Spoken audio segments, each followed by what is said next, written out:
Your neighbor's house has been on the market for almost 2 months, and you're thinking something must be wrong with it, or maybe something is wrong with the market. I'm here to tell you, you might be wrong on both counts. I am Ron Siegel, certified liability advisor, helping families build wealth through strategic debt management.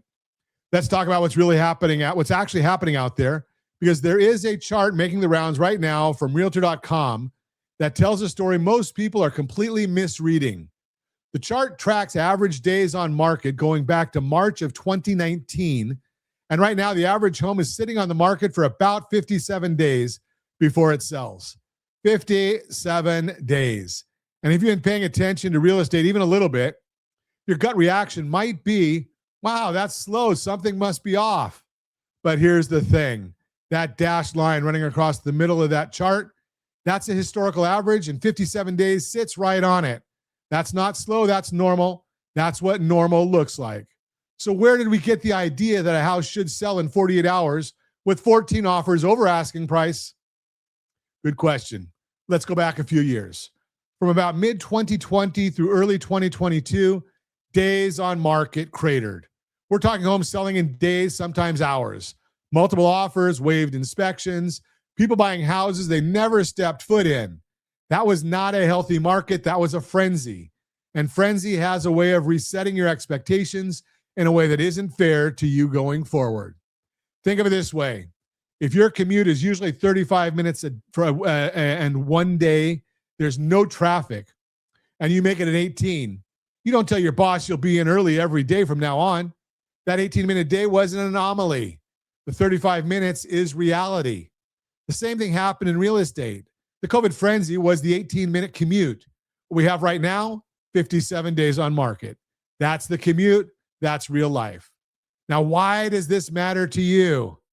If you're a seller, and this is especially important, this context changes everything about how you need to approach the market. If you listed your home 3 weeks ago and it hasn't sold, that doesn't mean something is wrong with your house. It doesn't mean your agent is failing you. It might just mean the market is doing exactly what markets do. But it also means your pricing, your presentation, and your exposure strategy matter more than they did when everything was selling regardless. And that's where the right team around you makes a real difference. At rsrlinks.com/HSG, that's rsrlinks.com/HSG, we have a home seller's guide that walks you through what today's market looks like and what it takes to sell smart, not just sell fast. Because fast without a plan can cost you money you didn't have to leave on the table.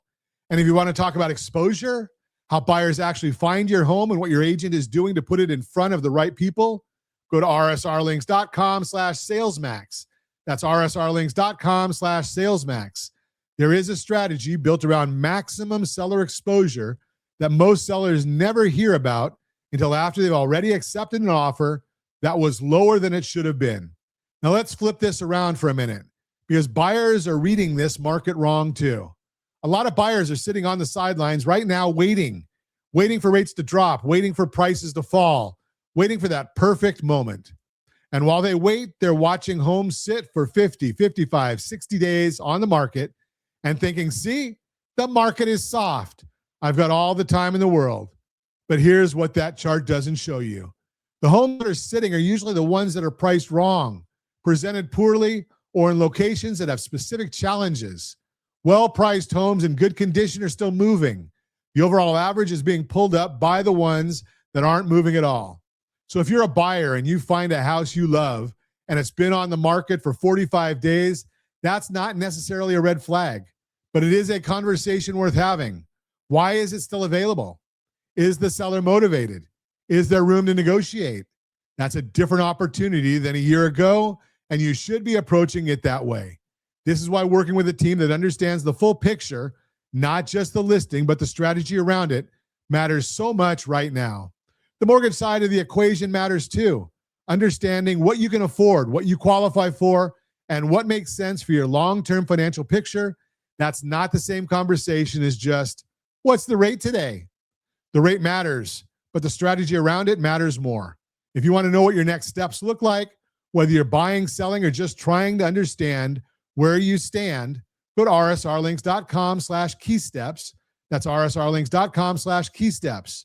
You can get clarity on exactly where you are and what makes sense for you right now. Don't let a headline about days on market scare you in the wrong way, in the wrong direction. The data is telling you the market is normal. The question is whether your plan is. I am Ron Siegel, your certified liability advisor, helping families build wealth through strategic debt management. Thanks for listening to the Real-Time Real Estate segment brought to you by rsrmoney.com, rsrmoney.com.